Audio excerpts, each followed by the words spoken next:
It's no good. The old Kralalian navigator sat heavily on his thighs, every feather drooping in resignation as he repeated himself. It's no good. Yes. I can get the antigrav working and get us back into orbit, but for what? We're thrown light years off course, so nobody knows where to look for us. The interstellar comms and emergency beacon antennas burnt off in the atmosphere, so we can't call for help. And look here. The topside turret collapsed in on itself in impact, spewing heavy bearing grease all over the porthole generator's optics. Without a hyperspace porthole, we cannot escape this system. We're going to die here. Perhaps, said Cody, but not today. Get some rest, Cather, and I'll go find us something to eat.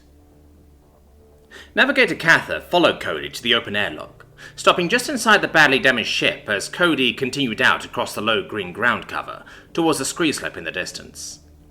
The meadow in which the small scout ship had unceremoniously plummeted was in rolling hills, surrounded by forest, which in turn gave way to ice-covered mountains. The captain had somehow gotten them down before succumbing to his injuries, but the engineer died in the crash. Now it was just Cather and Cody. Cather had never served with a non-Krulian before, and had no idea what the captain was thinking, bringing a human on board as an apprentice. As Cather watched, Cody, in the distance, appeared to rummage around in the scree slope before abruptly sitting down. A sharp sound told Cather that Cody was smashing rocks together. Yes, they were going to die here. Cather and this young idiot. Cather shuffled back inside to see if he could do anything useful. A couple of hours had passed before a sound pulled Cather back to the airlock, a heavy wrench at the ready. It was Cody, now walking with the aid of a long pointy stick and struggling under the weight of a large carcass slung over his back. Hey, Cather, said Cody. Do you think you could use the welding torch to get a fire burning out here somewhere? I prefer my meat cooked. Cody emphasized meat by heaving the carcass onto the ground, about 6 meters away from the spacecraft. He then rolled it onto its back, exposing that he had already slit it open and removed its internal organs. Soon Cody was working his way around the body, punching the skin away from the meat and cutting it when necessary with a... Cather wandered over to get a better look. A rock? How are you doing that? Asked Cather. How come there isn't a single decent bladed tool on that whole spacecraft? Retorted Cody. This is just a chunk of obsidian from that scree slope that I bifacially nabbed to make a basic hand axe. It's what I used to cut and sharpen my spear. So, a fire? Cather looked around. Oh, right. I'll get the torch. Grab a couple of metal pots and something that can be used as a funnel while you're at it, said Cody, already abandoning the carcass to gather some firewood. It was becoming clear to Cody that Cather was more of an indoor Krulian, and likely had no idea how to make a fire out of natural wood. Besides, for this fire, Cody specifically wanted hardwoods, with minimal pitch or creosote. More time passed, and with much work from Cody, and not nearly as much from Cather, many small chunks of meat, skewered onto freshly cut and peeled branches, were roasting over a bed of brightly glowing coals while globs of fat and oil dripped out in splashes of fire. Cather was sure the smell would attract some large predator. It was undoubtedly attracting him. Cather moved closer to the comforting light and delicious smell. Cody, meanwhile, was busy packing ash from the fire into the funnel.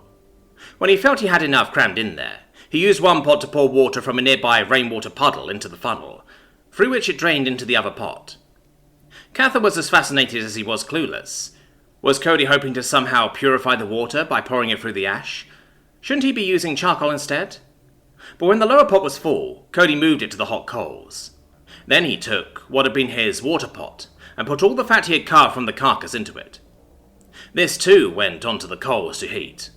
At least Cather understood this part. Cather's mother had rendered fat to make pure tallow that could be used for certain pastry doughs.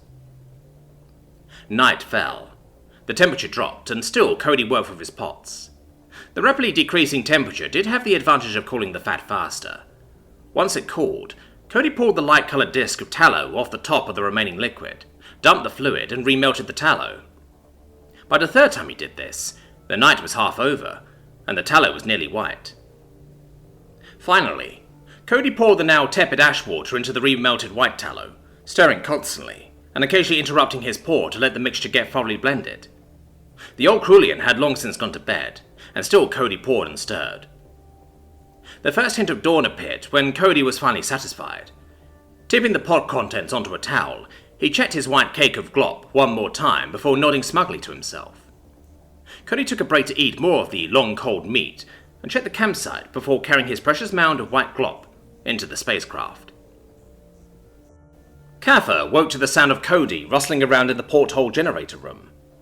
Inside, he found Cody rubbing a wet cloth of a cake of white stuff before rubbing it on an optical lens. Wash, rinse, dry. Half of the porthole generator was already spotless.